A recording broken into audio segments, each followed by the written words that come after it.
I think the back row for the first test is going to be Curry, Falatau and Tadhg. You say you think, would you pick the same? I'd pick that on just currently what's happened. And then I'd definitely have Hamish on the bench. Crouch, bind, set.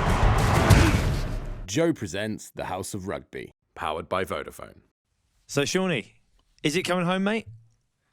If I hear that name, I'll absolutely reef someone. Is that because you hate football, or just being Irish, you hate England? No, it's actually the thought behind the whole.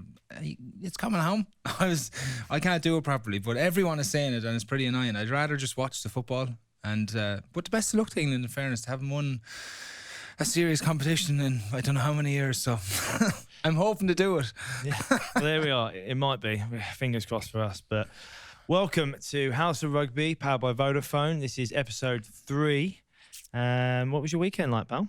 I had actually a very, very good weekend. I went to, haven't been to the race in a while, so I went to Sandown, put on a few small bets, won a small few bob, and had a great time with a few mates. Any inside tips before you were there? Or? No, there wasn't, but I spotted this Sonny Liston was a horse. Wasn't a favourite or anything, and I just liked the name. Backed him. 50 bob on the nose. Got back about 620, I think. So it was an absolute cracker. So we had a lovely day. We had a lovely day, to be fair. Well, we're lucky to have Tom Croft here. I think you meant to introduce him, pal. So I think our chat's over now. I was about to get to that, so I was. But I thought our conversation was still running. Oh. Don't want me, lads. I'll just sit here. It's fine.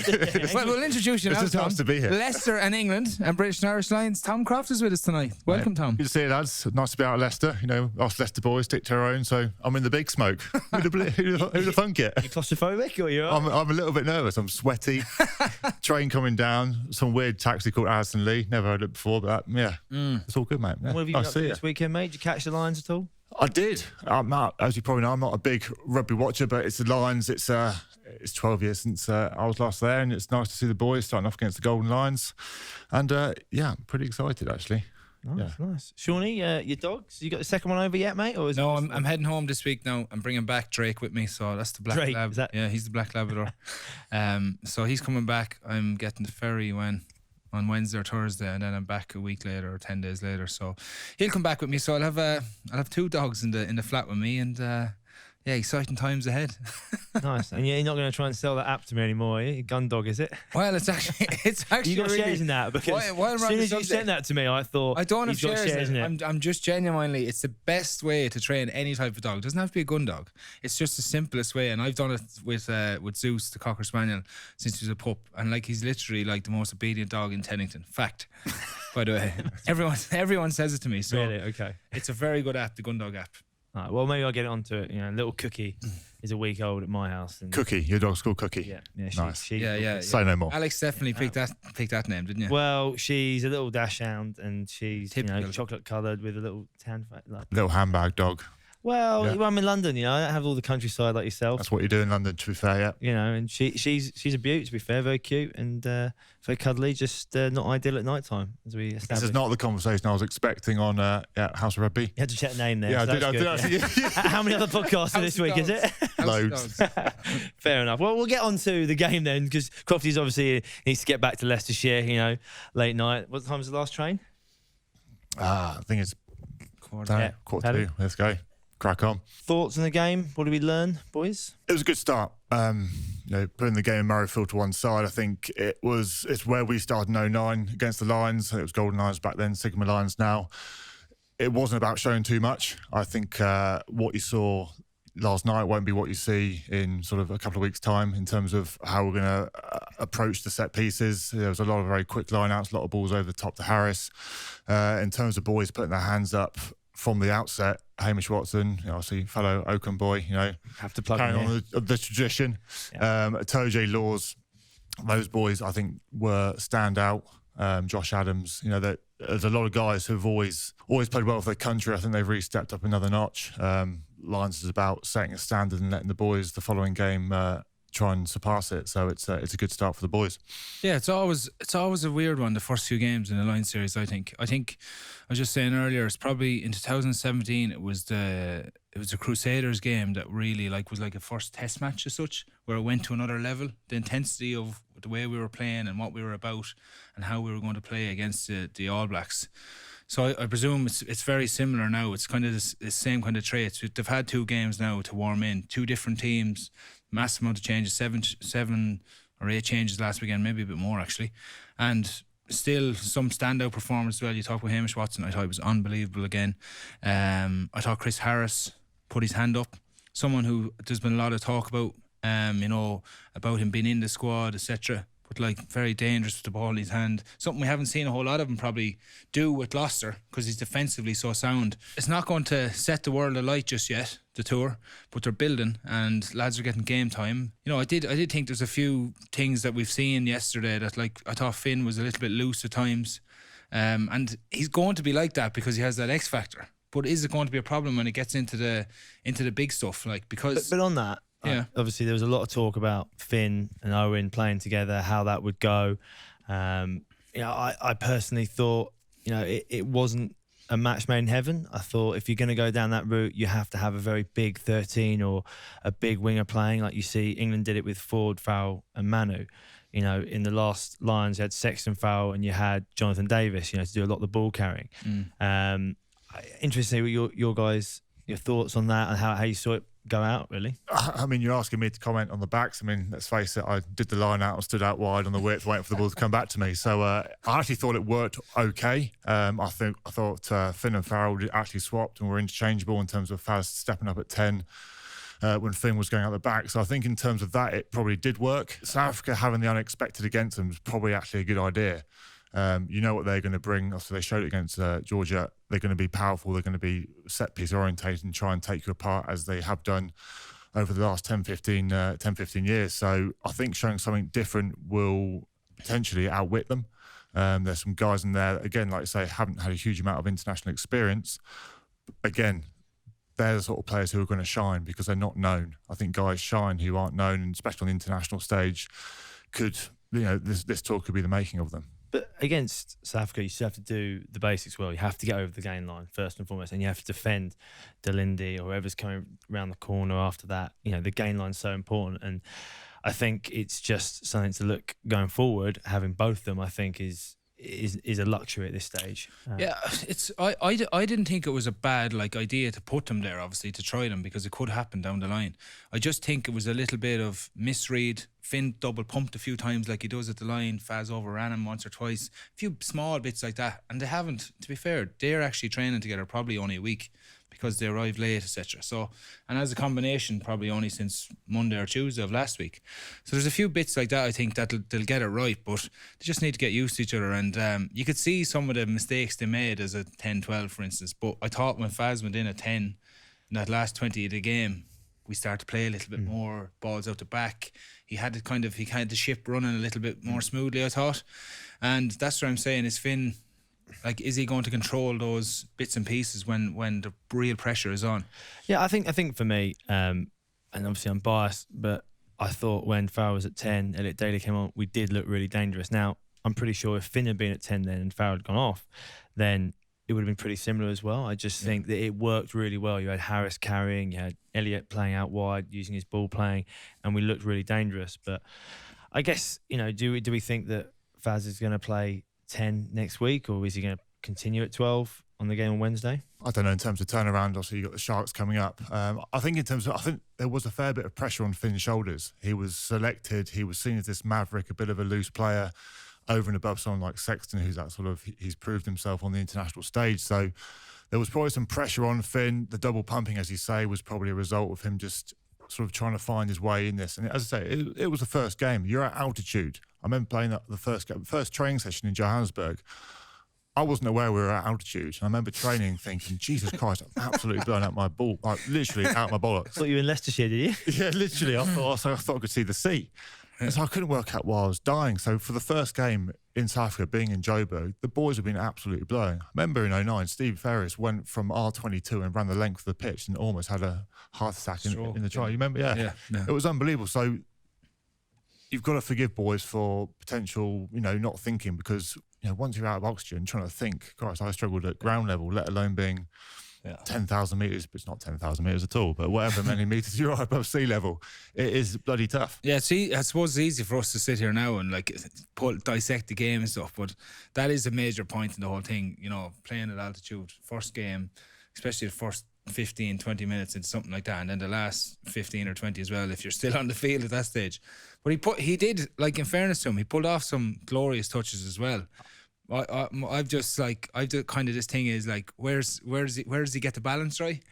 Especially just because he can produce a piece of brilliance, but in these test games you have to be so calculated about it, especially against the world champions. I think it's so hard because there's no one in the world better at the kick pass. His little chips, his ability to throw those flat passes is exceptional.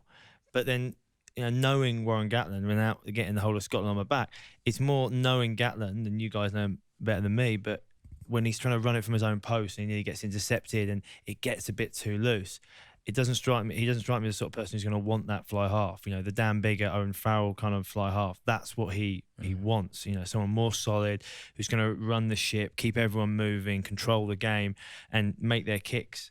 And Finn's the opposite, and he kind of knows he's not Biggar and not Farrell, so he's gone, well, I'm going to go and play the Joker card even more and double down on the crossfield kicks, the chips, the long passes, the maverick plays. And I guess that we'll see what happens. But moving on to the back row, obviously you mentioned Hamish. What was it that stood out for you guys, or why he was so good? I just think everything that went before the tour, saying, is Hamish big enough, which is just a load of rubbish. I thought that whole size thing had gone out when Backy was playing. The way Hamish just, from minute one, he's a physical, the size of him. It makes you look small. You're a sizable lump, when you're drinking on the beer. And, he's only plays 10 minutes a week at Irish, so he does get big. He's on the watt bike for the other 80, yeah. I just thought the way he handled himself, the way he got involved with the game, the hits he was making, the way he carried. He was a nuisance. He's your typical sort of seven. I think the whole thing about is he big enough? It's just a load of rubbish. It's just, he was class. It's been sweet to him before the game. Little tap on the backside after the game. He's just, for me, he is that nailed in seven. But it's obviously how that then works with the dynamics of the rest of the back row options you've got. Because I know it's been one game. He was class. You've got a raft of other players coming through. Yeah, and then you do, I thought he was class yesterday as well. I just thought his general work rate. He's still 105 kilos. Everyone thinks he's lighter than that. He's still, that's it's 10 in the mallet though, isn't it? Yeah, but he was effective in his carry. He was effective in defence yesterday. He worked incredibly hard. Then I kind of, if you're looking at it from a test starter, you're saying to yourself, right, he has his hand up in the air now. But then you look at the opposition yesterday as well, and you think, where are they in compared to, let's say, Wednesday when they play the Sharks? Who's, let's say, Tom Curry going to be coming up against? What type of back row are they going to have? And then, you say yesterday, looking at Hamish, that he's thereabouts now. But then Curry, you know what he's been about the last 2 years, and this is going to be his first game in a 7 shirt for the Lions. So competition is mega there at the minute. Yeah, absolutely mega. Because you said, a couple of weeks ago, you said Tom Curry was nailed on number 7, and you love Tipperick and you love Watson. Has that changed from the weekend? And for yourself, what would be your back row dynamic I or definitely makeup? think it's changed a little bit from in my own head anyway. I think Hamish put his hand up now. I did think the way Tom was playing, he was just untouchable in terms of his physicality, his turnover rate. And Gats is going to look at this stuff. It's like Ty Byrne at 6. No one's really said much about him at 6, but he's the most turnovers in the Six Nations, for instance. And he's, you know what I mean? He's effective in what he does. He's a nuisance around the place. And would you have Watson and Curry together? Probably not, to be fair, because you're going to miss out on someone like Courtney, or whoever's in the row, and then you might have Courtney at 6 as another lineup option, especially against what way we're going to try and play in these tests, which is going to be confrontational first and foremost. And you want to dominate your set piece and have weight there. So first test for you, who would be your back row? I think the back row for the first test is going to be Curry, Faletau and Ty Byrne. And would you pick the same? I picked that on just currently what's happened, and then I'd definitely have Hamish on the bench, and then a back row, second row probably. And you, Crofty? it's one game in. It's really hard to say. As you said, Curry will play his first game, hopefully on Wednesday. First time in the Lions shirt, and he'll go absolutely hell for leather. The best place that Gats can be in a few weeks' time picking a test team is not having a clue which way to go. That's a great way in terms of competition within the squad. It also stops there being a divide. You don't want the veg disappearing off on a sort of a midweek jolly because the test team are playing. You want competition to be till the Friday night and the coaches are pulling their hair out. I was that impressed with Hamish yesterday that I think he should be in there. I was impressed with how Lawsy went. And then you're back in terms of your number 8. Simmons needs a shot. I said about the unknown in terms of players coming in, South Africa not really knowing what he's about, bar watching him, what he's done for Exeter. He could be a real wild card to throw in there. And then if you approach it the way that Eddie Jones has approached England, it's not about having a guy on the bench. It's a finisher. I hate the whole term being a finisher, as I'm sure. I don't know if you were even involved with England when it was called finishers. I was in the wider squad, mate. And just holding tackle pads. I wasn't really there. Yeah. He was for the boys. He was finisher train. You were popping over on the Tuesday like the rest of us. Yeah. I think having say maybe a Watson starting and a Curry coming on, or vice versa.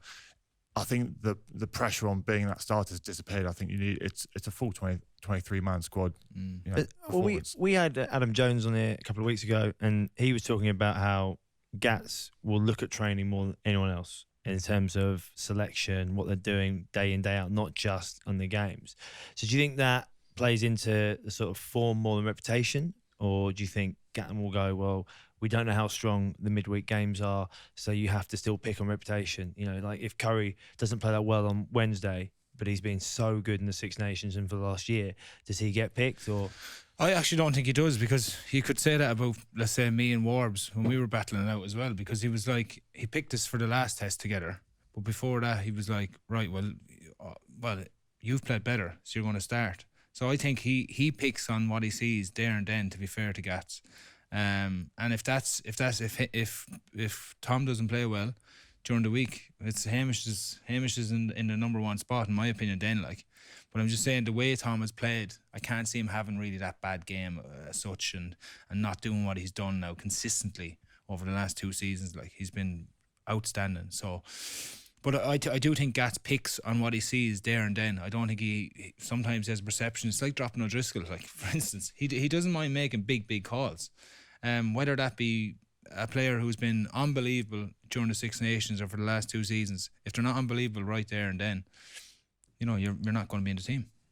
And I guess on that, someone who's played 2 games now, played unbelievably well, Josh Adams, scored 4 tries. I know a lot of them you'd say, you could hobble over with your one hip for some of them, but I thought he's been very impressive so far. As a back 3, Reece Zammit, for me, he's lightning quick. He can do things with the ball which others can't, but he needs the ball to come to him. And I think some of the other wingers can go looking for it better and such. And I feel like he still needs a big game if he wants to get himself in the test team. And Hogg was solid, but we didn't quite see him at his perhaps best. And whether that's the captaincy or not, he wasn't at his counter-attacking best. He wasn't getting in those wide channels and beating men as much as you'd want to see from him, really. I love this is the way that rugby's gone, that is asking 2 forwards to diagnose the back play. We are pretty skillful. We are. You spent a bit of time in the wide channel. Come on, Crofty, your highlights reel is unbelievable. I was 15 when I was 16. Really? Yes. So I know a bit about back 3 play. I saw a picture of you when you were younger the other day. You didn't look slim, pal. Gosh, you've done well. I'll tell you what, you've made the most out of that rig. I didn't kick a whole lot. Straight truck back, was it rugby league? I think in terms of the backs, I think Josh Adams, not only 4 tries, say some of them were Wilkins, but his kick chase off the box kicks was superb. In terms of Hoggy, maybe the couple of games he didn't start for Exeter in the back end of the season, maybe sort of stumbled his form a little bit. But I thought in terms of his his work rate, his ability, that chasing down, he was chasing down at number 8 at the end, but still made that tackle, the turnover, regathered the ball. So the class is there. I think for me, Hoggy's the starting 15. Josh Adams, for Lewis on your other wing, I'm sure as a wing you'd be pretty annoyed that all the love's going to one wing. He gets 1 kick, 1 score, pretty decent. You're still a Lions a Lions scorer. So I think we're getting ahead of ourselves. It's the first game, the first real game, ignoring Murrayfield. There's a lot going on. The Sharks on Wednesday will be a huge test for the boys. We haven't brought you along just to sit on the fence, mate, so we want your opinion. It's the first game. I think the other thing with Josh Adams is that Gats said afterwards in his interview was quite interesting. So he's been the top try scorer in every competition he's been in the last 5 seasons. Josh Adams has, which is quite impressive because he was in the championship, wasn't he, for a while? A while back, but he was in the Premiership. He was a top try scorer back then. He came from nowhere, and he's a real finisher. And sometimes when he first came on, people were a bit shocked. Like, he's quite quick, he's quite strong and stuff, but he finds himself really well on those positions to score tries, and it is a knack. Yeah, and he's brave, and he's and you know what I mean. He puts himself about as well. He's quite tough lad by all accounts. So I genuinely think he's nailed on. I think he's nailed on the wing. And I know there's other lads, like you have Watson, you have all these boys come back in now as well in the week, like, but I just think Gats loves him. I think he really, really loves what he's about and his try scoring ability. And he does have his few favourites, to be fair to him. So 100%. I think it will be if you're his favourite, you're in a great spot. Yeah. Unless you do something proper stupid and don't break COVID. Yeah. That's the risk. Yeah. Well, we got a quote here from Gatland. It's interesting to see you guys have been under him, with his mind games and everything. He said afterwards that we haven't come here just to make up the numbers, even though there are a few journalists writing us off saying we're going to get hammered, so hopefully we can keep improving.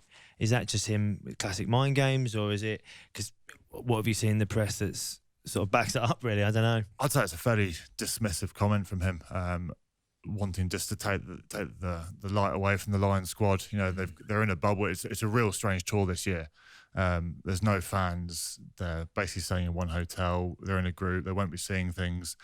It's a strange environment to be in, but if Lions are the underdogs, happy days. That's a great position to be in. The boys know the squad, how good they are. They can go out there, they can win every single game midweeker and lead themselves into the test and absolutely go hell for leather at the box, who haven't played a huge amount of rugby since the World Cup final. So is it Gats just doing a bit of an Eddie Jones, just playing a straight back, take the attention away from the team, potentially? Yeah, definitely. I think exactly. I think you've hit the nail on the head, Crofty. And the other thing about it is, within the camp as well, the boys will know what Gats has been saying in terms of the media. Like, it's such a small bubble now at the minute. Some lads don't look at it at all, but I think it's going to be hard to get away from it now with the way things are. And they'll use it as a little bit of motivation. I think there's a few boys in there that'll use that little bit of firepower when it comes to it. They shut a few people up. So I don't think it's been too bad, to be fair, any of the media stuff that's gone out there. He's definitely trying to take a bit of pressure and a bit of heat away from the squad. Well, you heard it here from you two. Must be true then. Heard it here first. Yeah.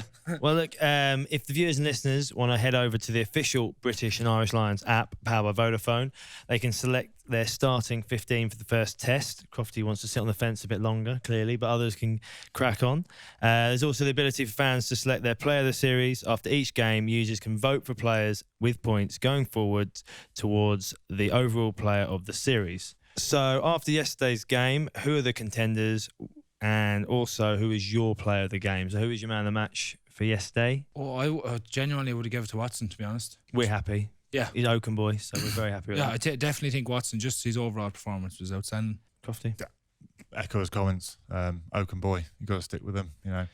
It was class. He stepped up first game. He set the level for Curry to chase, and hopefully Curry goes above that. And it makes a real interesting dilemma for Gatland. Well, make sure you head down to the official British and Irish Lions app and get your votes in. So let's bring in our Bock on the ground, Schalk Brits. How are you, mate? I'm fantastic, guys. Hello. Yeah, we've got Tom Croft here, so you would have played against him a few times. How you doing, mate? Hello, bud. He's given us a lot of hard times, Goodie, during our careers. He has. When that Leicester dominance was there, it was tough. But let's get back to you and the family. Obviously, we saw on Instagram the kids were all singing the national anthem. Did you teach them the words, or they just sing along with the tune?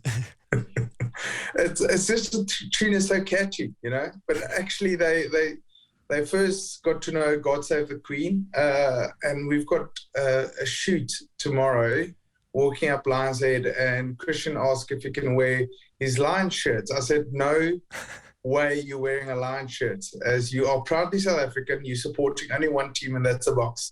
Do not put that Lion shirt for the next 2 months. Do not put that on. He obviously wants to pick the winner. He knows that. So, well done to him. But on to South Africa. It was a slow start, was it, for them? But they came through well against Georgia. What were your thoughts on the game? I think they were quite nervous, Goodie. It's the first time they've played together since the World Cup. I think they put a very high expectation on their performance. Started very slow, for me, quite nervous. Made a lot of unforced errors. But for me, there was, first of all, it was a game. It's a start of Jacques coaching as head coach. Rassie was there as well, so things internally won't change much. But it was nice for the boys to run out. It's a start, and hopefully they'll build on this weekend, and then hopefully they'll be okay when the first test comes against the Lions, because that's actually the only game that matters, is the test against the Lions. What have you learned from the game yesterday? What players maybe stood out to you? Who did you think was sharp? Who was a little bit behind the 8 ball maybe? For me, I thought they're going to play C at 8. Playing Kwagga is a bit different to what Dwayne brings. I must say Bongi played extremely well. The same with Eben. The Eben and Franco combination works. Although I think Louet brings a different dimension. Then you've got Peter Steer that didn't play for almost 18 months with a very bad injury, and he was just the normal Peter Steer that I could remember from the World Cup. For me, Kobus brought a spark from 9 perspective, so it's going to be interesting to see who they're going to pick at 9. Is it going to be Fafa? Will Fafa come in or just slot in? Fassi as a fullback played out of position. They played him on wing. What a phenomenal rugby player. I think he brings a different dimension, especially with Willie there. On high balls we'll get peppered by the Lions, so we want to be great in the air. And then for me, a guy that stood out was Damon Villens coming off the bench. Maybe he can play the same kind of role that Frans Steyn played during the World Cup, if we want to go with our 5-2 splits. So that would be interesting. It was nice to see Jasper getting his first cap. But I think Ox, Bongi, and Trevor did a great job. And then with Malcolm, Stephen, and Frans coming off the bench, they brought that dominance again from a forward perspective. I do think we still miss a guy like Ergia and Louet. Because the big secret, we think, from our win in the World Cup was actually our bench. Things were quite tight normally from minute till minute 50, and when we brought on the bomb squad, they opened up the game. But obviously, you haven't had much time together. It's been a long time since South Africa have played. As a first hit out, what was the sort of media reaction across the country really from it? I think when I spoke to the guys that was at the game itself, the commentators and the players, it's just extremely weird playing a test match in front of no crowds. That's one of the things in South Africa. The crowds do get involved quite a bit. You could hear Jesse Creel screaming on the mic, even watching the game, because he does organise the defence quite a bit. So I think they'll tick the box and said it was the first out. We need to limit the unforced errors and get a bit of momentum. But as a team, I think they want to build on this, as I said, and improve next weekend. But if we as ex-rugby players or supporters look at the game, we weren't up to scratch if you compare that to the Lions that played against the Lions this weekend. The game, the physicality, the way they ran their plays was quite, for me, was good. And obviously for the Lions, they've got the Sharks up on Wednesday. Do you expect a similar test as the Lions had last weekend, or a tougher test? I think that from the Lions' perspective, they couldn't play their best squad. I think the Sharks will be a bit tougher than the Lions, but not to the standard that actually the Lions want. For me, I hope the Lions get overconfidence playing against these sides, because it's not the same. We can't play our international. We've got the biggest squad of players that's in the camp at the Springbok, so that means lesser of a squad in the local games. So from that perspective, in 2009, we could almost pick our best sides, bar the Springboks. Now the squad is bigger. There's less depth, more players playing abroad. So a very inexperienced provincial side's playing against a very experienced Lions side. So I think not much will change. We'll put a fight up till about minute 50, and then the Lions will slowly but surely dominate the game. How you doing, mate? Just a quick one for myself. Who do you think is going to be the toughest sort of provincial game prior to the test starting? So where can, I suppose, the Lions fans sort of say, well, if the boys go well in that game, they're in a good stead for the test matches? I think the game they need to look at to see if they want to get measured is actually the SAA side, to see where they are. Provincially, it is actually either the Sharks or the Bulls, but once again, they've both lost a lot of players to the Springbok squad. So for me, it's the provincial games is making sure they get their formations right, players stay match fit and sharp. But I think the SAA game at Newlands will be the first test to see where they are. And then, they've played, just come from a long European season. So they'll be sharp. We need to sharpen up. So I think, once again, Tom, it's that SAA side. Schalk, will Sneeman be a big loss as there is reports over this side that he mightn't actually be fit for the actual tests? Well, he's a massive loss. I haven't played with an athlete like that. I mean, he's, I think, 6'7", 6'8". He weighs 125. He ran the 100 and close to 11 or just under 11. I mean, he's truly an athlete. He's just a phenomenal athlete. He will be massively missed in our squad. He's, as I read in the newspapers today, he went for skin graft. So, yes, a player like that will be missed. That's what happens. That's what happens when you play with fire in Ireland. Sorry, just to interrupt. I don't know a rugby player who doesn't run 11 seconds. The Irish don't know anything about a fire, that's why. Pouring petrol on a fire is never a good idea. Don't try this at home, kids. Yeah, hey, sometimes you need to light the fire, I say. Scala, it's been great chatting to you. Thanks for giving us the lowdown on what's going on in South Africa, and we look forward to hearing from you next week. Thanks, guys. Lots of love. Thank you for the chat, and have a good night. Okay, as we've heard, boys, from Schalk, he mentioned 2009. What's your memories, Tom, from 2009? Give us a little bit of an insight of what it's like over there in South Africa's backyard. To be fair, I've actually had to watch the DVD or the video, whatever it was, the VHS, to sort of remind myself. It wasn't until obviously the Lions started to gain momentum that I started to realise, like, it's been 12 years, and I had to sort of remind myself. And I'd always thought the games we'd been smoked by the Boks, but we actually hadn't. It was actually quite a close series, which was actually quite nice to see. And I probably should have done some homework prior to it. But in terms of how it was, I mean, obviously I wasn't involved early on. Obviously Quinlan was selected in front of me, then he got banned.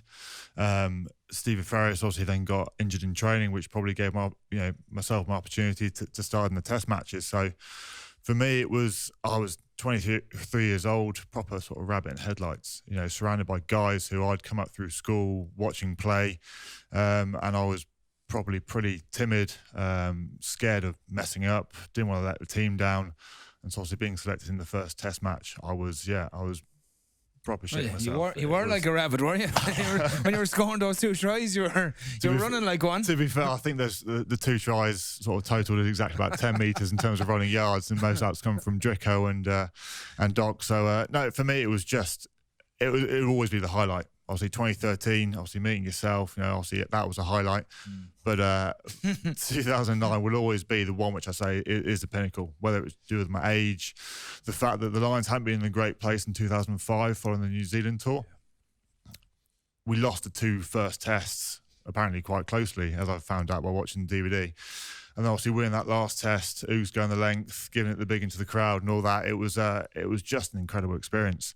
Probably how it came around, having, I probably got caught up with the media hype prior to selection, thinking, well, Stuart Barnes has said that I'm in, so I must be into the squad. Yeah. And then I remember getting announced at training, Harry Ellis got selected and I didn't, and Cocker just gave us a tap on the backside and said, right, let's crack on. We were obviously playing Leinster in the final up in Edinburgh against you boys, which obviously we lost, but it wasn't a lot of time to compute what was going on. So by the time we'd played the final and focused on that, then went out in Edinburgh for a few drinks. We flew down to Pennyhill Park, and I think that afternoon we were off to South Africa. So you didn't actually have the time to think what was going on, for the nerves to sort of build. And then, apart from not realising you weren't at sea level when you're actually 10,000 metres up in the air, it all came very, very quickly. And I was surrounded by guys I've been watching for years. So it was class. One of the things that we have discussed quite a bit on the show as well is the off the field antics in South Africa.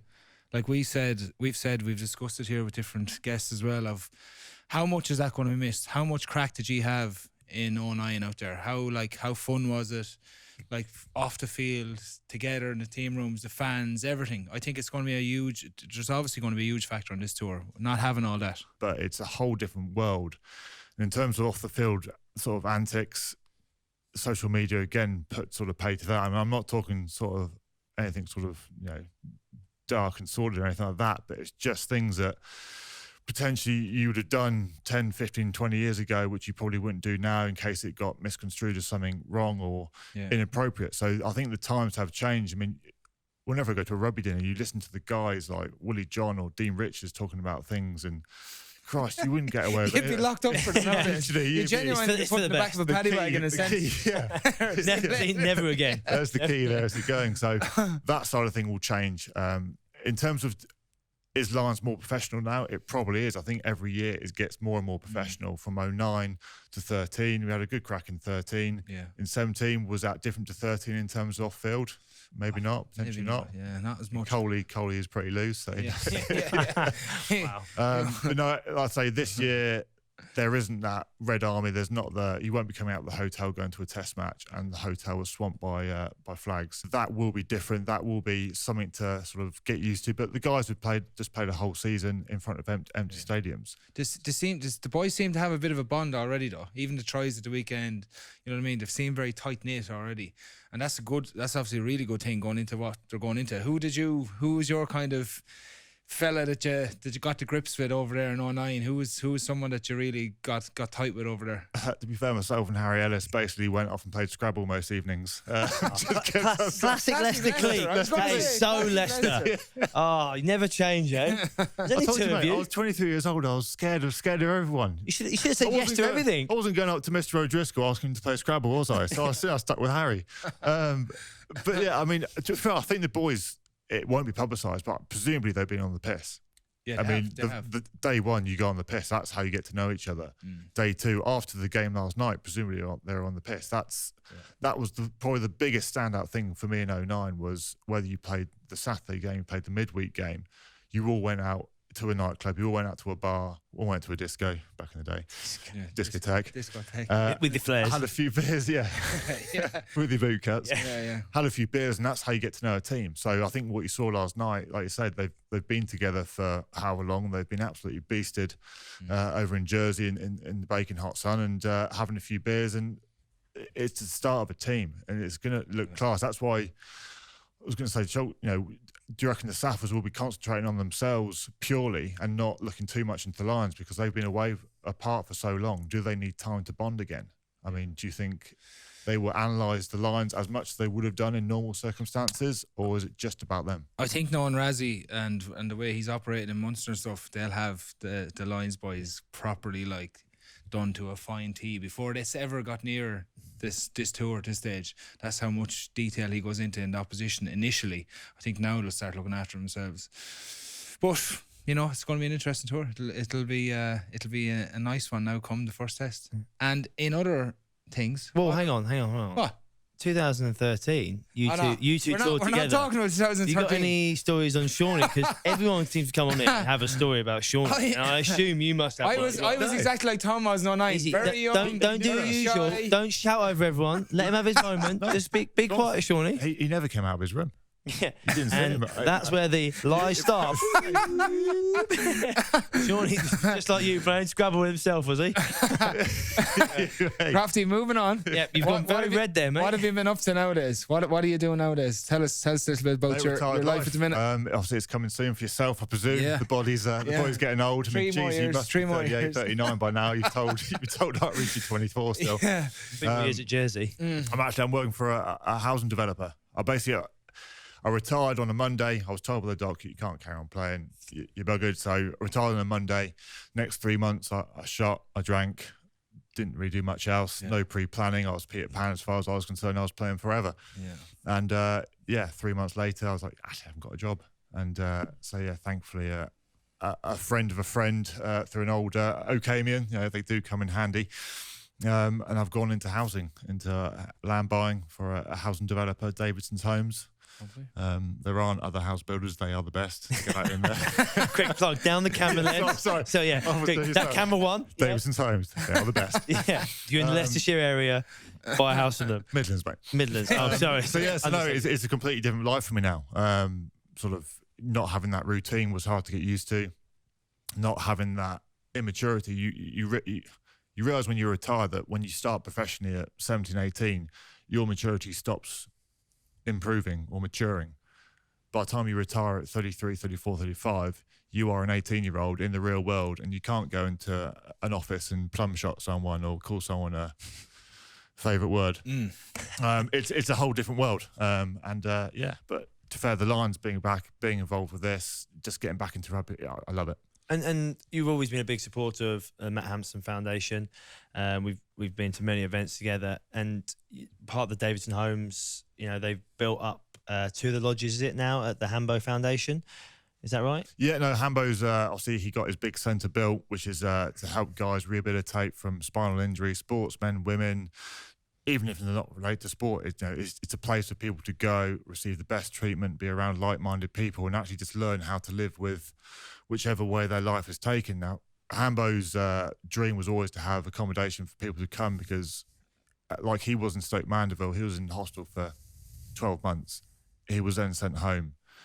Going from an able body, playing rugby, one terrible accident in a scrum, and then you can't move all by your neck. It's a life-changing thing. So Hambo wanted almost, I suppose, a halfway house almost. People can come to the centre, they can stay there with the families, with potentially new carers, and just learn to adapt. Because, I broke mine out. I spoke to Hambo a huge amount before I returned back to rugby, just to see, is it the right decision? And you see what Hambo's doing, and Christ, you do it over and over again. You'd never change the decision to come back to play rugby. So fantastic. Obviously Davidson's, who I'm involved with, offered to get involved, and have actually now helped deliver 2 fully equipped lodges to help people come to the centre. I think as soon as they're open, which is a couple of weeks, there's already 2 people destined to go in them, and they'll start their rehab journey and hopefully get home as soon as possible. So fantastic. I think anyone who doesn't know Matt Hamson, he's so inspirational, because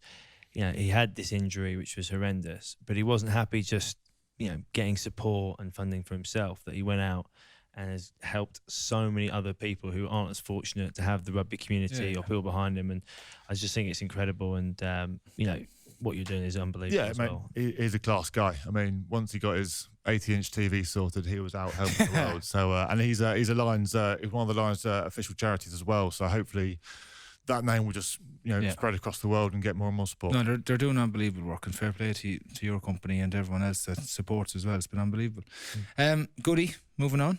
You've watched a good bit of rugby over the last 24, 40 hours. Yeah, obviously being having my sort of insight into Japanese rugby, I was needed for Channel 4 to watch the Ireland-Japan game. You took my gig, I think. Unfortunately, you were too pissed from Sandown, so they couldn't get hold of you, and they drafted me in the last minute. I was going down the track on horseback at that stage. Yeah, exactly. I was over there. Heard a few more stories about you. We'll keep it off camera. God, they get worse, I tell you. You didn't hear anything about me over there. Stephen Ferris was very honest. Great man, by the way. Me and my best great friend. Man. He's in great nick as well. Goodness me. He's a big boy of fezzes. Fair play to him. But I think in the game, Japan showed us again how great they are at moving the ball. Score some unbelievable tries. I think Ireland will probably be a little bit disappointed in themselves. They weren't great. Second half, they had to kick the ball a lot and go very structured to sort of grind the game down and win it. And to the dismay of Luke Fitzgerald, who was quite critical on comms about it. But yeah, as you would know, Sean, you know him well. Lukey he's absolutely hilarious. One of the best fellas you'll like have a conversation with because he's so opinionated. Be like, oh, you know what I mean? Like, I don't agree with you. He's just he wants to have an argument about stuff, but he's actually very knowledgeable about rugby and life in general. But he's entertaining. That's how I describe him to be around. I thought you might have played Scrabble with him. He's quite an intelligent bloke. Yeah, 2009. No, he wasn't from Leicester, so he can play. Leicester. Didn't make the call. You can't spell, can you? What about the England game? Yeah, a lot of 12 debutants for England. Again, some of the talent on the show was unbelievable. I just think the consistency. Eddie will probably be a bit disappointed with the errors. You know, so many great half breaks or little breaks, and then just throwing those offloads you can't do in Test rugby. And pretty disappointed that USA scored 4 tries as well. I mean, do you not think that's just down to? I think the last time there were that many debutants was 1986. I'm going to throw that. You won't check that. Good Googling. We'll go with that. Do you not think it's so many guys out there just wanting to prove a point that it's snatching at balls, it's trying to go that extra yard, get the miracle offload, which caused that. And on top of that, who do you think was the standout player? I think there's always that over-eagerness when the first cap and you want to do well, you want to impress Eddie. And I don't think anyone played badly in that sense. I just think there was just a few times where you think if you just kept hold of it a few more phases, you would have scored. But that's part of the learning development. It's a new team. The cohesion isn't there. I was really impressed with Freddie Stewart, obviously Leicester boy. He played really well, was accomplished, very assured. Proper full-sized fullback. I feel very small on camera right here next to you if anyone's watching. But yeah, no, he was very good. And Marcus Smith was assured. I was impressed with Lewis Ludlow as a captain to come in and do well himself, just do his own work, his own tackles, work hard, but also lead the guys with so many new players was impressive. So there's a lot of guys who put their hand up and did well. I think for Eddie, it's looking at how they perform, how they prepare, how they train, everything about it. And hopefully, 4 or 5 of these guys will come through into the next squad. Which is the whole idea of it. It's not 15 players getting new caps to come through. It's hopefully we'll get 3 or 4. Freddie Stewart, for example, Marcus Smith will now become a regular and start pushing the guys who have been in those spots for a long time, which hopefully will bring some good things. Yeah, and I think obviously that's probably the difference between Ireland and England, because Ireland went as pretty much as full strength apart from Keane Healy, Sexton, maybe one other, and they weren't quite as impressive. Obviously playing a tougher team, but it probably didn't showcase for me as much as you'd want to see from some of the young guys. I don't know what you thought. No, that's probably the thing. I think that Ireland could be missing a little bit of X factor when you take away the Jack Conans and the Johnnies, Keanes, the older crew that are there kind of now. I know Jack's not old, but you take away that element and you put in someone new. It's always been a thing that people need to bed into Ireland, like the Ireland system first and foremost. And to be fair, I will say that we only really saw Ireland expanding their game plan in that England game last year. That was the first time I've seen them throw offloads, move the point of contact from where we had been playing a lot the last previous few years, because it was gone so structured that teams are just eating us up physically. And that England-Ireland game last year was the first time I've seen Ireland just move around a lot. So to bring in all the new guys that they have now as well into that squad, even though there's quite a few older guys still there, like I thought Peter Mann, he was very impressive at the weekend again. Josh van der Fleer was a machine again. But yeah, it takes a bit of time, I think. And because I suppose the differences in the provinces as well, some of the provinces try to play this unstructured rugby, some of them play a little bit more structured. Getting into that environment for the 10 days they're in there, trying to get back up to where they left off against England is going to be difficult. So I think you'll see a little bit more now this weekend coming of that more expansive type of game that they're trying to get to and trying to play a little bit more. So hopefully it happens. And did anyone catch the Wales-Canada game? Oh yeah. Yep. No. Or New Zealand. When's that on? When's that on? I only saw the clip from Nick Tompkins. He put it on his social media. great footwork. So I've got kids, mate. I'm lucky to watch the Lions. 2 dogs. I've been playing Lego the rest of the time. So. What are you building at the moment? Lego Mario. Oh, awesome. That'd be Makes good. little noises when you pop around. Does it? Yeah. Lego's gone up in the world since I was a kid. Yeah. Unbelievable scenes. I was just going back to the Tonga game, the New Zealand Tonga game. I actually watched the highlights of that. Yeah. Very studious of you, mate. And I to be honest with you, I felt sorry for Tonga. I don't know, the captain's interview afterwards as well is hard to watch. Just his emotion and bits and pieces like that. I don't know if they're getting probably the support they need. And like to go out and you look at the first 12 minutes, New Zealand scored 3 tries, and it was like you'd swear Tonga weren't coached how to defend, for instance. And that's my point. Are they getting the right people in place? Are they getting what they need as players to actually try and perform against someone like that, or is it just a case of rocking up and do your best type of thing, lads? And that's basically what he said afterwards, which is tough in the rugby world that we're living in now.